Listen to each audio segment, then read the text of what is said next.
Merry Christmas, everyone. I want to talk a little bit about the Doctor Who Christmas special Last Christmas for 2014. This is the first Christmas special with the new Doctor, Peter Capaldi, and I thought it was great. I thought there was a lot of really great moments in it, and I think Capaldi's really coming into his own. I watched it with my dad, yesterday being Christmas, and he likes Doctor Who. I just got him into it recently. And one of the things that we got talking about, which I thought was kind of interesting to try to help explain to him, was the numbering of the Doctors. And I was trying to tell him that, of course, Capaldi is the 12th Doctor, and BBC plays reruns, from all the different Doctors. So you might see David Tennant one day, and then you might see Matt Smith. And we watched The Day of the Doctor, which, of course, brings John Hurt into the fold as well, and trying to explain the War Doctor. Just really got me thinking about how it would have been great, and I've got to think the original plan must have been to have Christopher Eccleston reprise his role as the Ninth Doctor. I always in my head, envisioned that it was his character who fought in the Time War. And you could really tell, in his only season, a lot of his interactions with Rose, when he would allude to his people or allude to the Time War, there was a lot of pain there. So I always thought that he lived through it and he fought in it.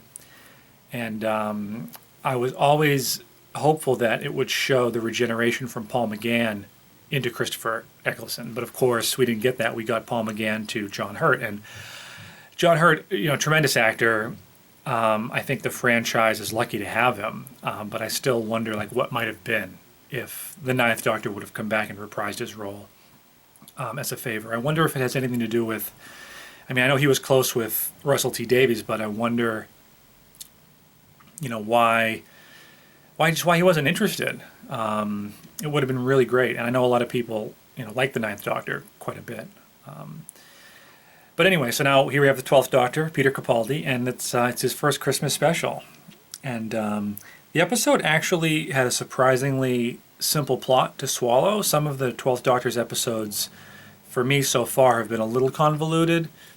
I can think, of course, of the finale. I can't remember the name of it off the top of my head, but with the Master and the Cybermen who were really, dead humans, and their consciousness is uploaded to the cloud server, but their bodies are in the water. It was a little much for me. And they're flying through the air and they're spreading the cyber seeds. They're pollinating the earth. It was just a little out there. I didn't think we had to go to that level of detail. And of course, trying to use an episode like that to bring my dad into the world of Doctor Who, it didn't grab his interest, right away. It was a little much like, is this what they're all like? And it wasn't my favorite episode, but this one, Last Christmas, I think really pulled it together, and it really cemented Capaldi for me into the role of the Doctor. I really enjoyed him.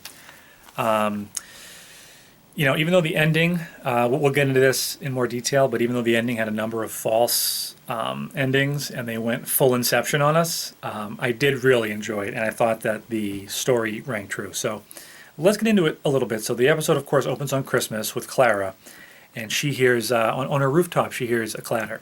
So she's anyways.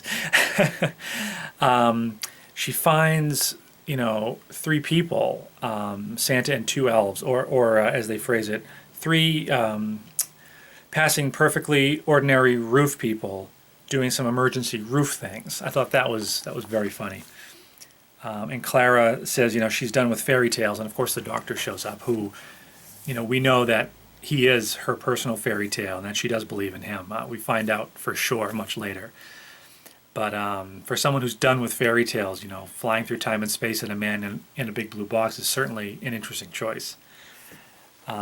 So the Doctor turns up, and then they cut to an Arctic base, and there's no explanation. The Doctor says, don't say a word, get in the TARDIS. And all of a sudden we're at the Arctic base, and what's their mission? We don't know. Why are they there?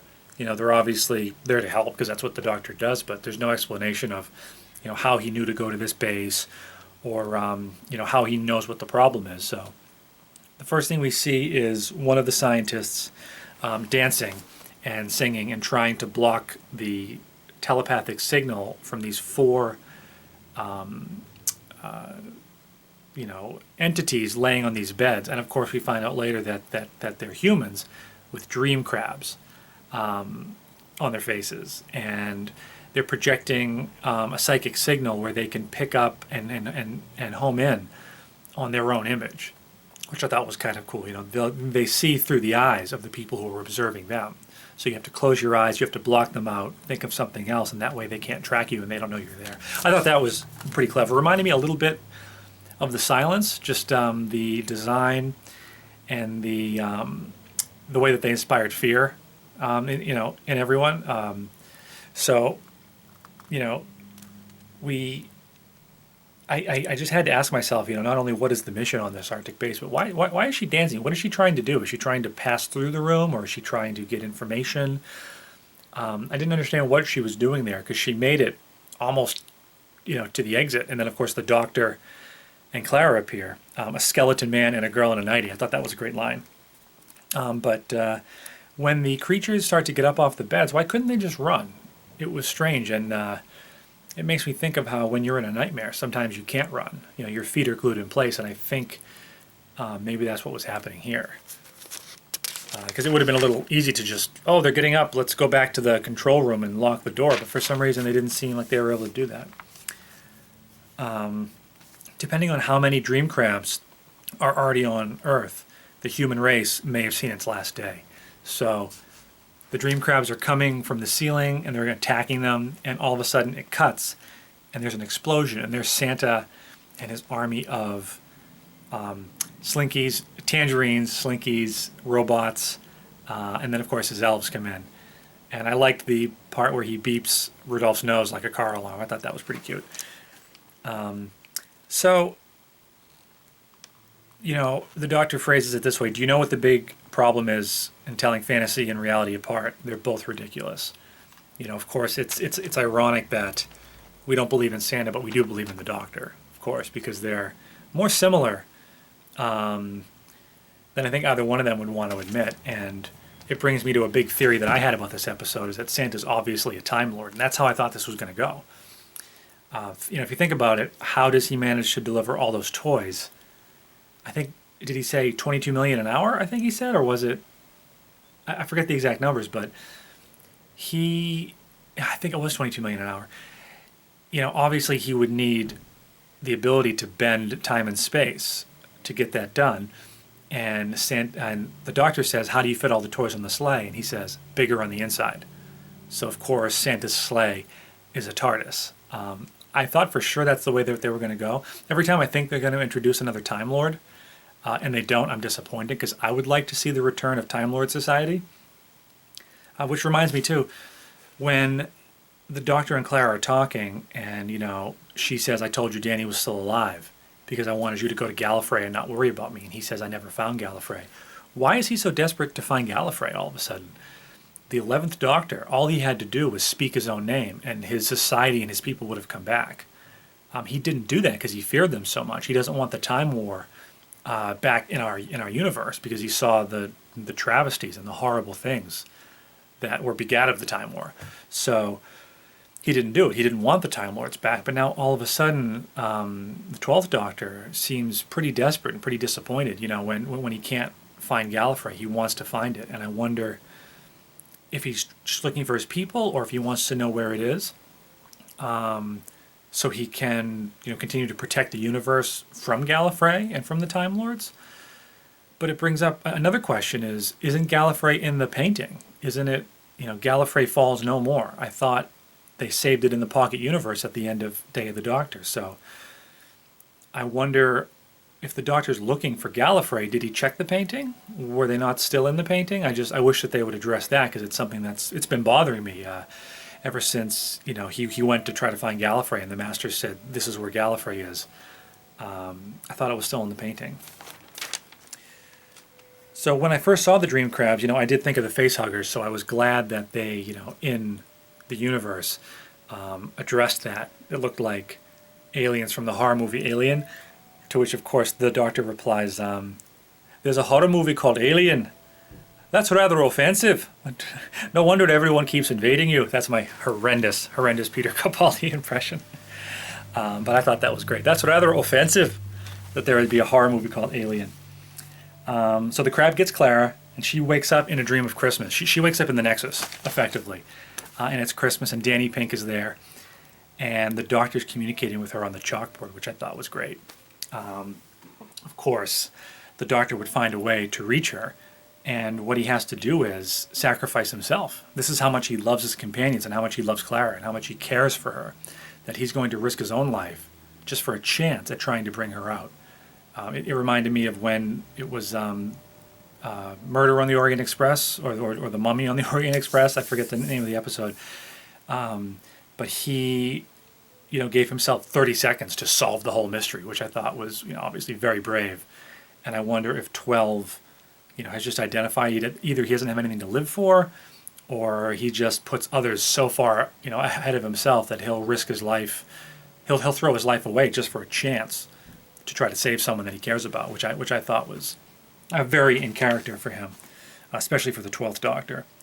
So they're in the Nexus, and Captain Picard is there. No, they're in the dream, and Danny's there, and it was great to see Danny Pink again. At first the character didn't really click for me, but over his character arc, he really did. PE, and it was good to see him again. And it definitely reminded me a lot of Forest of the Dead, when it seems like they've been there all day and the day passes in an instant, but in reality it's only been 5 minutes. The scenes where Donna was living an entire life, and she blinked and she met a guy, and she blinked and they were married, and she blinked again, don't blink, and they had a child, and they were at the park with the 2 kids, and that was very creepy for me, and that's one of my favorite episodes. I think it was one of the first that Stephen Moffat wrote, I want to say, but I'd have to go back and check that out. I know Don't Blink was one of his first, but I think Silence in the Library and Forest for the Dead were before that. But I'd have to look that up. But I really enjoyed that, the doctor says, how long have you been here? And she says, all day. And he goes, no, it's only been 5 minutes, which I like the way that, we all know that in a dream, time isn't what it seems, and you can live, days and days and days in a single night in your head.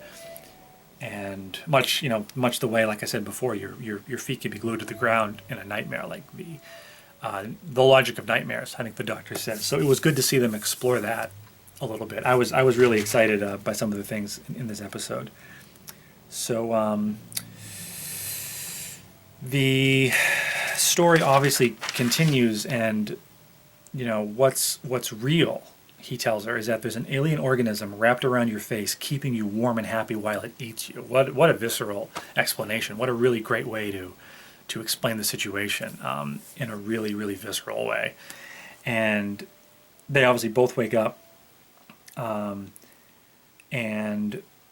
she asks how they can be having the same dream. And it was good to see Danny in his non-cyber form. Like I said before, the doctor thought he was still alive, but obviously he's finding out now that he's not coming back. So anyway, moving ahead, they realize Santa has helped them recognize that they're actually in a dream. So now that's 2 levels. So now the Nexus Christmas was a dream within a dream.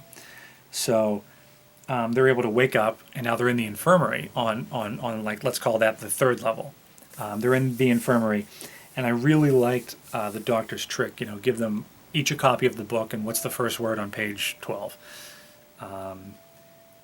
In real life, it's all the same book, but in a dream, you're making it up as you go. I've had dreams where, you're trying to read something, or you're watching a show, and you're trying to follow the plot, but it's impossible. You can't possibly read the book, so your mind just makes up something. So I feel like the writers on this one definitely sat down and they really thought about dream logic and nightmare logic, and they worked a lot of it into the episode. Yeah, right. So Clara asked the question that I had just asked my dad, actually, while we were watching it. If Santa was just a dream, then who was on her rooftop? And it made me want to go back and rewatch it from the beginning. And I think this episode benefits from repeat viewings because, it opens with her asleep, and she gets out of bed and she goes up to her roof, and there's Santa and the elves and everything. And then there's the doctor. So if they're out of the dream, why was Santa on her rooftop? So now the doctor realizes it again, that they're still in a dream. So they're still dreaming. The doctor goes back and starts asking questions. when we first met you in the infirmary, what were you doing? What is the primary mission of this polar base? What brings you to the North Pole at your age? We were in the TARDIS. Why did we come here? It's a long story, is the answer to all of those questions. It's a long story. No one knows, because there are no answers. There is no mission. There is no polar base. And like I immediately realized, there was no reason for them to go to this base. So why are the Doctor and Clara even there? So the dream is protecting itself, stopping you from asking the right questions. But of course, the Doctor is asking the right questions. I really thought this scene really showed Capaldi coming into his own, and I really started to connect with him as the Doctor, sort of for the first time. I've wanted an older Doctor for quite some time. I loved David Tennant. I loved Matt Smith. They really grew on me, and I was one of the people who always thought that Tennant was the best. It was all about the 10th Doctor. But as I watched the Matt Smith seasons, he really grew on me, and I really started to picture him as the Doctor. So when they announced the casting of Capaldi, I knew he was a little bit older. And I'm a big fan of the William Hartnell seasons. I've seen most of the first 4 or 5 seasons. And I really enjoyed the crotchety, angry grandpa, the way that Hartnell played it. So I was looking forward to a harsher, less friendly, less romantic Doctor, maybe who is a little more aggressive. So in this particular scene where Capaldi is breaking it down, and he says, "No, it's a metaphorical construct representing a psychic attack within a shared dreamscape. Please keep up." And he's just very snippy. He comes in and says, "Are these the same 4 people? I've already deleted you." He doesn't have any time. He cares about people, but not these people specifically. It doesn't matter who they are. He just is on autopilot sometimes, trying to save lives, trying to save the day.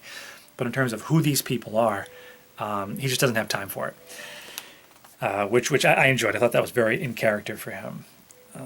So they get surrounded with the logic of the nightmare, and it's Christmas at the North Pole. Who are you going to call? Of course, they're still dreaming, so they bring Santa back to save the day. They consciously bring Santa Claus back, and he saves them from the swarms of the dream crab people, who, of course, are the 4 scientists, which I thought was cool, too. There's only 4 books, but there's 8 of you. Who are your 4 friends? Of course, it was them dreaming the whole time. It represented the part of their mind that had already given in to the dream and given into the dream crabs. I feel ridiculous sometimes saying, talking about the dream crabs, but I forget the real name that they gave them. I definitely want to look that up, but I know in Silence in the Library and Forest of the Dead, it was the Vasha Narada, and I'll never forget that name. And I think the dream crabs had a cool name like that, but I think dream crab is cool enough. I mean, what else do you need? They're dream crabs. So the scene where the Doctor flies the sleigh around London was very Peter Pan. It was pure joy. It was great to see him let loose.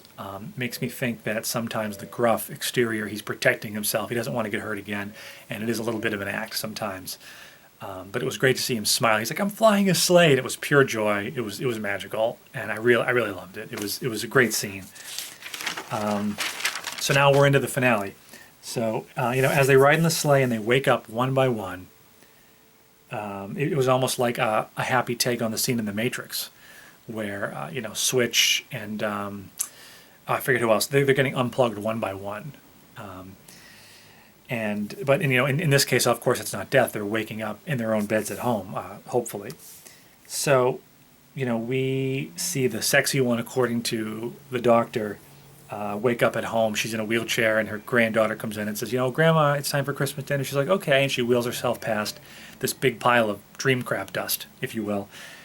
And then the leader wakes up in bed, and of course there's the dream crab on the pillow next to her, and it kind of tenses up, like a spider in an Elder Scrolls game, how they die, upside down like that. And she screams. I mean, imagine waking up next to a dream crab disintegrating next to you. That would be pretty much horrifying. And then the dancing scientist wakes up on her couch, fresh from watching Alien and The Thing from Another World. So can I assume that she was the nexus of this particular dream? It was her influence that created the base, and that created the look of the dream crabs in the how they went right on the face. Although we do find out that is actually how they attack their victims. So maybe she was just subconsciously aware of what had happened to her. I'm not sure, but I did like how they made it that she just saw those movies. And I don't know The Thing from Outer Space, but when I see people being hunted on a Arctic base, I think of The Thing immediately. Like I'm sure a lot of you did. That's a great movie, the original, and of course the remake. So the Doctor is ready to wake up. He's on a red world that looks suspiciously like the world where Clara was throwing the TARDIS keys into the fire. Very similar. And, apparently he was ambushed. He stepped off his TARDIS and the dream crab just jumped up and got him because he's laying on the ground next to the TARDIS. Right there it went to a commercial, and there was a great behind-the-scenes feature of the making of the dream crabs. It showed how they did the animatronics and the different molds and casts and things, and how as it opens up like this, and it shows like the dummy underneath. I thought it was really cool that the BBC includes that kind of stuff, because it's cool to see behind the scenes how they make how they did the special effects on that. So the world, this world, it's been great, touching way to send off Jenna Coleman when the Doctor gets to her, apartment, and it's been 62 years and she's very old. And I said, this is how they're gonna write her off the show. Just like Peter Pan as well, she's grown up, and here comes Peter back. He hasn't aged a day, and there's Wendy. She's old. She has children of her own. But Clara didn't. She there was no Mr. Clara, and if it wasn't going to be Danny, it was going to be the Doctor. But she said that would never have worked out because he's impossible. But of course, she's the impossible girl. So I think that they're a match. They're a match made in heaven. I thought it would have been very bittersweet and touching if that's how they wrote her off, and it was just she's very old now, and now he goes off having lost another companion. But they realize again, because of course here's Santa, that they're going to get another second chance. So now they're up. This is now the fourth dream within a dream. So now they're on the fifth level, which we presume is now reality. They go full Inception on us, and the Nexus was a dream within a dream within a dream within a dream, which was a bit much, to be honest. It was a bit much. But if you're going to go full Inception on Doctor Who, I do like the way that they did it. So he wakes up again on the red planet, goes right back to her. She's young, and they realize that they have another chance, and they're going to stop playing hard to get with each other. And I believe he says, all of time, all of space, sitting out there in the big blue box, please don't even argue. And she goes for it. She realizes that, I think on Santa's sleigh, she didn't want to wake up. And she was saying, let me stay a little bit longer. And she puts her head on his shoulder. And I think at that moment that she kind of just didn't want to wake up at all, because the pain of losing Danny and of losing the Doctor was just too much for her. And she realized she, in that moment didn't think she had anything left to live for. But now she gets a second chance. She takes his hand, and they go off into the TARDIS together. And it was just announced, too, I was just reading today, that she's signed on for another season. So we will get more of Peter Capaldi and Jenna Coleman as the Doctor and Clara, which I've gone back and forth on Clara a little bit because I was a huge Amy Pond fan. I thought her story arc and some of her stories, especially with The Last Centurion, I thought that they were a great pair. But Clara has really grown on me, so I'm looking forward to The Magician's Apprentice, which of course, could that refer to Clara? Because they've referred to the Doctor as a magician many times. So I'm wondering if the next one is more of a historical and they go back in time, and she is the Magician's Apprentice. That's my guess, but we'll have to wait till next year to find out. So that is about it. I really feel like they should bring back the Time Lord Society at some point. I'd like to see the return of Gallifrey. I really wasn't happy with the fact that Missy was the Master. I thought it should have been Romana or the Rani or something like that. Bring in another character, some fresh storytelling. And, if you're going to go to all that trouble to bring back the Master, why, kill her off at the end anyway? I mean, some people think it was her transporter beam that went off. I wish they hadn't left it so open-ended. It seemed like the show wanted you to believe that she's dead. But of course, the Master's been dead several times before and has always come back. But I would have appreciated it being, maybe Romana, maybe another Time Lady, and that could have brought up a whole nother set of narratives that they could have explored. But they went with the Master again. So hopefully the Doctor and Clara find Gallifrey, and maybe they even go there and somehow break the time lock on the Time War, and they can set it right again, and the Time Lords can get the second chance that the Doctor and Clara got. That's what I would like to see from the next season. So thank you so much for watching. Let me know what you thought in the comments. Are you excited that Clara's back? What do you think of Capaldi so far? And I think this was his strongest performance so far. It really had some of the strength of Tennant and Smith when he would make speeches and take control of the situation. I really thought it was a strong performance and a great Christmas special. So Merry Christmas, everyone. Thank you very much for watching, and we'll see you next time.